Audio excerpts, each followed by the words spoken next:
they have a competition for all the technicians annually, and they select the 12 best technicians globally in the world, and they'll all convene at the factory in Italy, and then they have a series of tests, written and practical, pretty high-pressure event. It's all timed, and it's essentially designed to make you fail, and the winner is whoever fails the least. So it's not a test that you walk away from feeling good. Sure. You walk away feeling like you just dropped the ball. So they call that the Testarossa Awards. And when I first started with Ferrari as an entry-level tech, I was in new tech training, and they showed a video that Ferrari puts together of it. And I saw that, and I saw how the instructor was talking about this competition and the people competing. And for me, instantly, I'm like, I need to do that. That's for me. The first year I was eligible, I qualified and went. Yep. And it was really, okay, so now I went there and I did it, and I was just happy to be there the first year. Right. And I ended up placing in third. I went 2 more times, did not succeed. And then on my 4th attempt, finally got there and won the competition.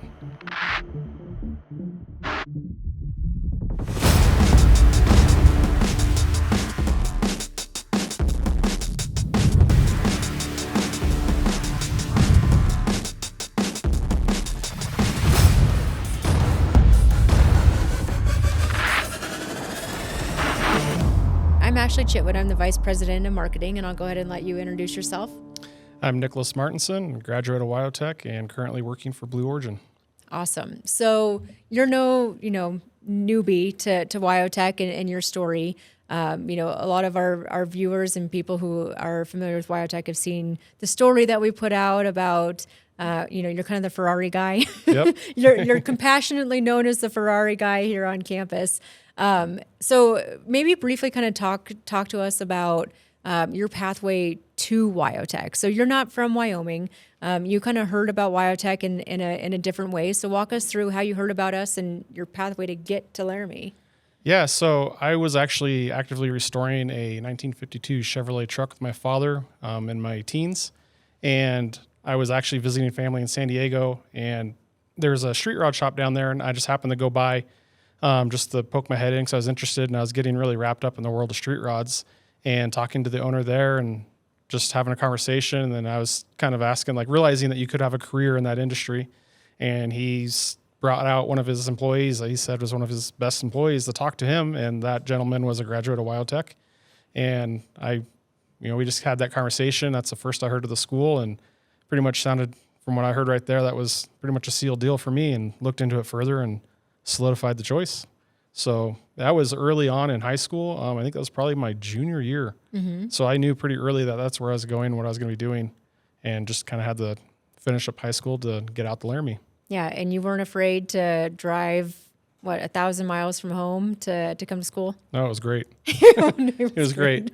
No, I loved it, and I'm actually very fond of my time in Laramie. It's actually been great being back because both my wife and I, she was here with me at the time. She was my girlfriend. And we have just nothing but fond memories of Laramie. It was a great place for us to get started and really just kind of kick off our lives together and just start adulting. Yeah, adulting. We want to play as long as we can, and then real life hits us. So when you were here on campus, when you were kind of starting off, you were excited about the craftsmanship, right? The craft of what this industry can bring. And so do you recall moments in your education where yep, I made the right choice? I think there isn't a specific moments, but I do remember where in high school, I did just fine in high school. I didn't really struggle, but I definitely wasn't necessarily fully engaged in high school because nothing was really that interesting to me. Although I graduated just fine and had good grades, but I found that once I got here and started attending classes, it was effortless for me to study and make sure I was prepared for the tests and put in a lot of extra effort outside of class, which was something I had to force myself to do in high school. So it just kind of highlighted to me that when you're doing something that you really want to be doing and it's your interest level, it's not really work to be working towards getting a good grade or paying attention in class because you're just naturally interested and you're just zoned in and locked in. Mm-hmm. So that was kind of I knew I was in the right place because it was just easy to do all the things and try so much harder and apply myself so much more than I ever have. Yeah. Yeah. So when you came to school or even during school, did you know what you wanted to become? Yep, I'm going to graduate and I'm going to do this. Did you already have kind of a little vision in your head? Yeah, the dream was to come in the wyotech. I took the basic automotive, and then I eventually went into the street rod programs, and I also took ASM. And the dream was to graduate, find a job in a street rod shop, kind of get my feet under me, get some experience, and then open my own shop. That was the dream was at wyotech. Yeah. So what happened? Right, you graduated. Let's walk through this. Well, So it derailed before I graduated. Okay. It derailed while I was here in class. So while I was in the basic automotive, they had where we could apply for the manufacturer specific programs. So I applied for the BMW STEP program because it had the longest training time frame. So I figured it was the most education for free versus the other ones that are a lot shorter. And it was harder to get into, and you had to apply and interview to get in. So I was like, why not? So I did that, and I got accepted into the program to go into the BMW STEP. So that really just kind of like derailed me. And I don't really remember my train of thought other than it was 9 months of free education. So I was like, why would I turn this down? And I don't know how that played in with my dream of being in a street rod shop. I don't really recall because that just set me on a path of working in dealerships. And I spent 10 years working for BMW. yeah. So what was some of the greatest attributes of working for BMW, right? Like in terms of what did you take away from it? There's the actual job, right? We all go to work, but there are certain things in segments of our careers or our pathway that are like, you know what, here are some key takeaways that I have from that experience. Yeah. I mean, it taught me like how the dealerships work. BMW especially their dealerships are a pretty well-oiled machine. It's a big franchise, big company with a good support system. So it was pretty easy to come up as a beginning tech and work my way up through the ranks and get familiar with the process and the brand and the cars and the technology and just the in and outs of dealerships. I worked at multiple different BMW dealerships, so learning how each dealership is different and what is specific to BMW and what's specific to a particular dealership. So that's really where I was at. But I mean, towards the end, I was looking unintentionally. I was moving, but I was looking to leave BMW or not continue with them because I kind of felt that there was nothing more for me. Sure. You just kind of knew there was a next step for you. It felt like towards the end, it was the same thing every day. It was just wash, rinse, repeat. It got real, I needed the change. That's kind of what I thrived on. So it was kind of a good stepping stool to put me where I ended up. Yeah. So after BMW, you landed at a place that really just pulled your passion. Yep. Where did you go? So I was lucky and got an entry-level position at a Ferrari dealership. I was moving from Colorado to Seattle, and I just kind of mass emailed resumes out, and that one stuck, and I got an interview, and I was like, I'm going to see this out. Yeah. And I actually had my mind made up. So when I was looking to do the move, I was actually looking to leave dealerships and kind of get back to my original plan of owning my own shop. So I was looking to get into an independent shop and get myself settled in the new state and then start up my own independent shop. That was the idea then. And I figured this opportunity of Ferrari is pretty rare and doesn't come along often. So I can start my own shop anytime. I'm going to pursue Ferrari and see what happens. And I found, it was a dream job before this happened. So years ago at BMW, Ferrari was like the job that I would fantasize about when I'm having a bad day or I'm frustrated about something. And in my head, you're painting that perfect scenario and this utopia. And I'm like, I bet you at Ferrari, they don't have to deal with this. I bet you at Ferrari, they wouldn't have to deal with this. So it was something I've always wanted. And then the opportunity was there. And I'm like, well, I better see what it's like. Sure. So awesome. And so you went to Ferrari, and it was about a 10-year career with Ferrari. Yep. And I'm sure lots of lessons learned and passions. And when you started, and I guess this is kind of a buzzkill, I suppose. I'm giving the ending up, but you won quite a remarkable award with Ferrari, right? Yes. Yeah. What was that? So they have a competition for all the technicians annually, and they select the 12 best technicians globally in the world, and they'll all convene at the factory in Italy, and then they have a series of tests, written and practical, pretty high pressure event. It's all timed, and it's essentially designed to make you fail. And the winner is whoever fails the least. So it's not a test that you walk away from feeling good. Sure. You walk away feeling like you just dropped the ball. So they call that the Testarossa Awards. And when I first started with Ferrari as an entry-level tech, I was in new tech training, and they showed a video that Ferrari puts together of it. And I saw that, and I saw how the instructor was talking about this competition and the people competing. And for me, instantly, I'm like, I need to do that. That's for me. And it's only for master technicians, so I was a new entry-level technician, so I wasn't eligible. But it was something I worked for from that moment forward, and I made it known. So my boss knew, and a lot of people knew that was a goal. And it was segmented goals. I wanted to get there first. That was the first thing. And I had qualified before I was eligible, and I still couldn't go. And then I finally did. The first year I was eligible, I qualified and went. Yep. And it was really, okay, so now I went there and I did it, and I was just happy to be there the first year. Right. And I ended up placing in third, which for me was kind of validation, like, okay, I belong here. But I saw how much further I needed to go to compete against these other guys, because they're amazing. These other guys from around the world, and you see these other technicians and you're just like, okay, this is going to be harder than I thought. But I achieved that initial goal, continued working. I went 2 more times, did not succeed. And then on my 4th attempt, finally got there and won the competition. Yeah, that's amazing. And I bring that up first because when you first started at Ferrari, I think it's important to know that you saw that video, and there was work, right? You had day-to-day work you had to focus on, but then you had this kind of long-term vision and goal of competing in this. So like, how did you balance the ambition of arriving in Italy to do this competition, but also that you had day-to-day responsibilities within your job? So I was incredibly fortunate at the dealer I ended up with, specifically my service manager. So I had a service manager that he was like the first service manager I ever had that believed in me as a technician. And that got me, like, he was able to extract more from me than any other person was, because when I knew that he believed in me, I had his support. So it was easier for me to go further than I thought I could go. And he really encouraged. There's a good example. There's certain times. So I'd be working on a car and doing a repair, and let's say I'm replacing a certain module. I had the benefit of going to him and saying, hey, I just put this part on. I'm done with this car, but do you mind if I spend a couple hours messing around, because I have access to this electrical network? I want to start shorting some wires out. I want to unplug this module. I just want to experiment, and I want to see how the car responds, so I understand what I'm doing. And he was completely on board with it. And he's like, yep, take all the time you need, because he understood the power of the knowledge that I was gaining and what that did for the entire shop. So he knew that, yeah, it's a short-term loss. I'm not producing anything for that minute, but he knew for the shop long-term, it was a massive gain. So I was really enabled to do that. But I also did spend time coming in on my own time on the weekends, preparing for the test, where I would work on cars, take them apart, bug them. I even went as far as having one of my coworkers induce failures into the car and not tell me. Then I came in and tried to solve it, and kind of replicating what I'd have to go through during the test.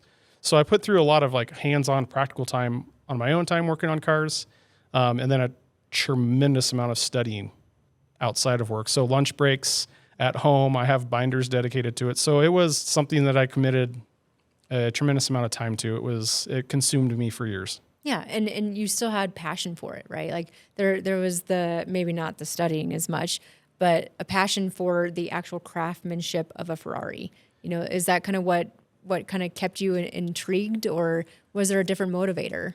I'm not sure. I think there's a lot of things for the motivators of it. I think once I got there and saw the competition, it was a goal. And then I think once I got to the competition, I knew that I just needed to learn Ferrari. I had confidence in my existing knowledge of what I knew, but I needed to learn the brand. And I had full confidence in myself that I wanted it more than the other people. So I knew it was just a matter of outworking them. So I was confident that I was going to get there and win it at some point, because I knew that I was just willing to grind harder than anyone else was in order to get there. So it was really just to outwork them type of thing, which in the end is what it turned out to be, because the year that I won it, I was far more prepared than anybody else. So as I said earlier, on a test that's designed for you to fail, I walked out of there, which was my ultimate goal in this competition. Yes, it is the win, but I always wanted to beat the test. So it was never beating the other technicians there. I always figured if I beat the test, I will win. So it was always me versus the test. I was preparing for the test, not the other technicians. And the year that I won, it was very weird, because I walked out of there calm and relaxed, and it's like I knew that I beat the test. Yeah. And all the other years, it wasn't that way. So it was, part luck, because the test hit areas that I knew, but I was far more prepared than them. But that all comes back to the work that I did months beforehand. Right. Or the years previous. To show up for the 4th time, like, how did you stay encouraged? Some people would be like, oh, I've been like 3 times now and I didn't win and I'm discouraged, or I quit. I don't hear a quit in you at all, but so what kept you encouraged? That's actually interesting, because obviously the first year I go, I'm super encouraged and I place. So then I'm like really rip roaring and ready to go for the second year. And the second year I went, and they changed the format of the testing, and they kind of made it like brackets. So I ended up going out real early, And I'm like, okay, it's okay, that's fine. But the way it worked is they actually let us watch the other technicians do their practical tests. So like they were diagnosing a bugged car, and we were kind of behind a glass wall, and we got to watch the technicians do it. And I was able to instantly be like, oh, I don't even have a chance. Like these guys are like absolutely know what they're doing, because I vividly remember watching the finals, the two technicians, the guy that won and the guy that was in second place or got second. And they were doing the same things, but the guy that got second place had to stop and think about what he needed to do and what he was going to do next. And the guy that won, his brain was already on to step 2 and 3 while his hands were still on step 1. And it looked like it was rehearsed. And I was like, okay, I have a long ways to go. So on that trip, I actually was incredibly encouraged. And I was actually still, believe it or not, studying on the flight back home, continuing the study, and just like, I'm on a plane, why not? The third year was not a good year. And I came away very discouraged for that for a lot of reasons. And I was actually it wasn't good. So I went there and it wasn't a good experience. And I was very discouraged by it. And I didn't study as much throughout that third year. And once I found out I was going again, I started ramping up the studying. But the fourth year that I went there, I actually wasn't holding on so tight. So I was much more relaxed, because in all the first 3 years, I was so focused and so uptight about winning. And they make this, it's not just a test, there's a whole event where they take us and we're actually driving cars on a track, and they're wining and dining us. And they're, it's a multiple day event. And I was so focused on the competition that I was kind of shorting myself on the experience. And you're meeting other technicians from around the world that have the exact same interest and knowledge that you do.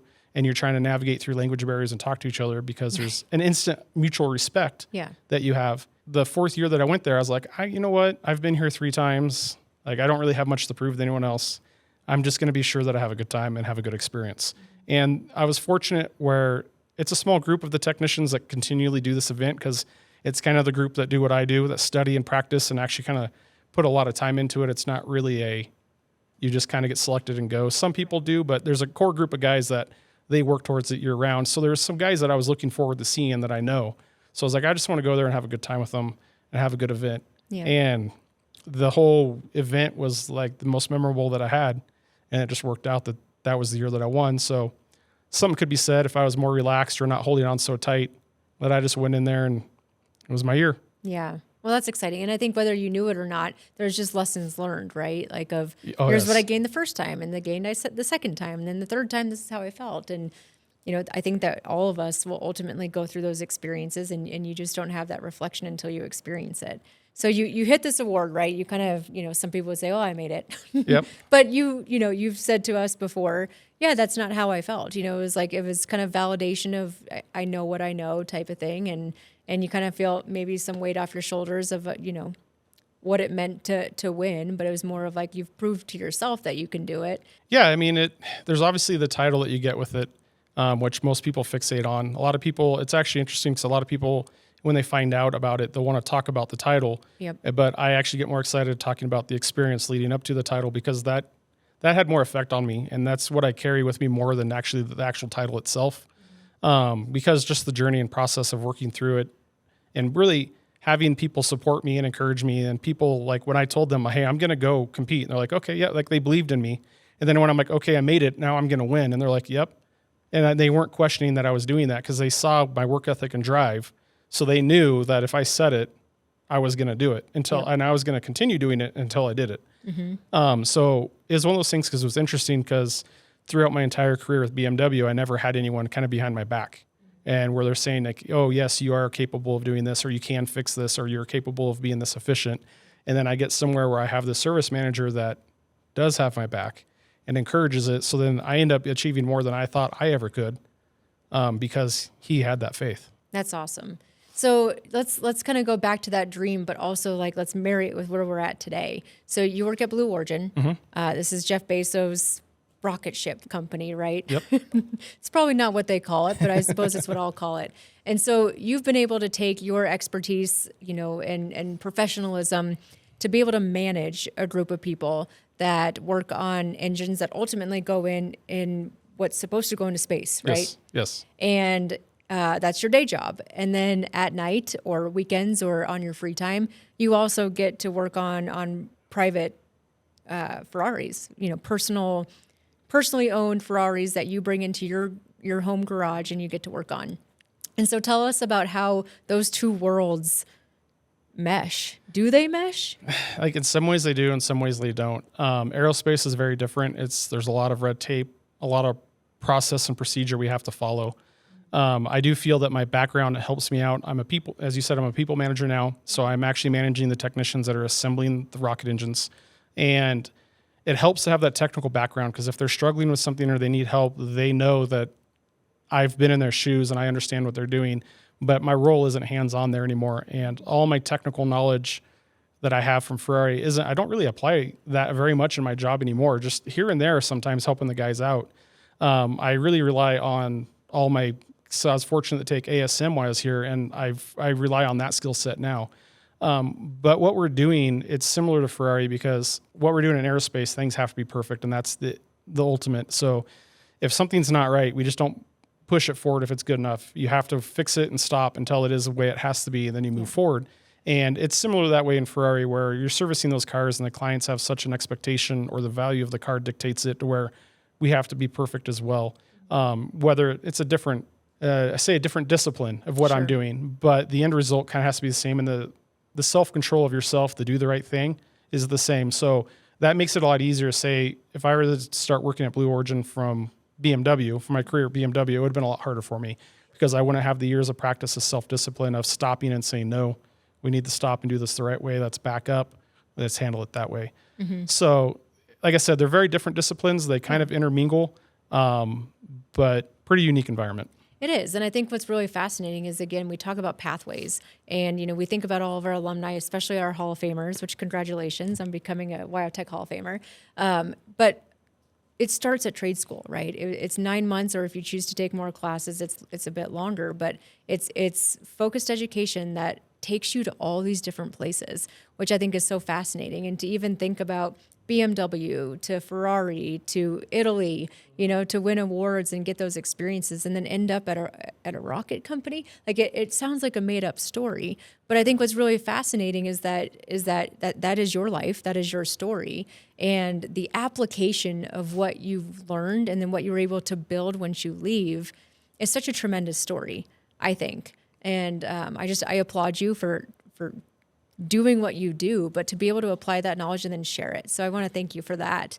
And one fun thing that, I always think about, since I was able to interview you before, that every time I see a Tesla, I think about what you said about it. And it's nothing against Tesla as much as the statement makes so much sense to me, but that there's a difference between driving, what's your favorite year Ferrari? F40, hands down. Okay, yeah. I didn't remember it exactly, but I knew you told me about it when we talked about this, that there's a difference between driving something like that, right? Mm-hmm. Where you have a key, not a push button, and there's more manual stuff to the driving experience, whereas, a Tesla, for example, is like driving an appliance. And that stuck with me, right? Because there's fun to be found in both of those experiences. Yeah. But I just think it kind of goes back to that craftsmanship and understanding, the inner workings of those early models, and then how that applies to even modern day appliances that we call Teslas that people drive around. Yeah. So anyway, just what's kind of your backstory on that, just as a fun thing to end on? On the Teslas? Or the idea of the appliance thing. I mean, I think that not so much on Tesla itself, but you have so much fun driving, that Ferrari. Yeah. So, I mean, I'm obviously, or I have been my whole life, a very diehard car guy. So cars I've been incredibly passionate about, enthusiastic about, and I appreciate all different types and disciplines of cars. I'm not stuck on one type of car, and I enjoy the experience of driving a car. So even if I'm just driving to work, that's something I enjoy. It's not a burden for me, and I want to drive something that's enjoyable. It gives me good feedback and keeps me engaged. And I will say it's something that I learned more at Ferrari than I did at BMW. But when I first started at Ferrari, I was like, give me the latest, greatest car that has the most power and all the features. And like, that is the coolest thing on earth. And you work there for 10 years, and we drive every car before we work on it. We drive every car after we work on it. And I'm fortunate to drive virtually every Ferrari from 1970 to current. So that's not many people have the opportunity, not even the owners, to drive that many cars. And from doing that and driving them day in and day out, these older cars are the ones I gravitate towards, are the ones that have the flaws or the quirks, or where the e-brake's in a weird position. You have to do a sequence to start the key. Yeah. You know, the shifter has a weird shift pattern. You're fighting for space for your feet in the pedal box. The seating position's weird. And all of those sound like flaws, but when you get done driving the car, that was all part of the experience. Right. And that experience is what emotion you have when you get out of the car, where you're like, that was amazing. And then I found the newer cars, they require very little input. You hop in and just push a button and go, and they're still amazing cars. Yep. But you don't have that same emotion that you're getting out of the car. And that's what the brand is really exceptional at, is making a product that gives you that emotion, to where you get out of some cars and it feels like an appliance. It's cold. It has no personality. It did the thing. It got you there. And I think there's a place for those cars, because some people don't enjoy driving and it's a burden, and they just need to go from point A to point B, and they want either the most reliable car or the most efficient car. And for me, I look for cars that give me the best experience. And that's what I've always been drawn towards. Yeah. I think that's fascinating to look at that way. And I think about it too as, you know, again, I think about the fundamentals, right? That even a Tesla has to have those primary functioning features to go from point A to point B. It just has a little more bells and whistles and appliance-y factors to it. So anyway, I thought that was fun. But thank you so much for joining us for this. And I know this won't be the end of us following the Ferrari guy or the space guy or whatever you end up getting called here compassionately at wyotech. But thank you so much. We appreciate it. Thanks for having me.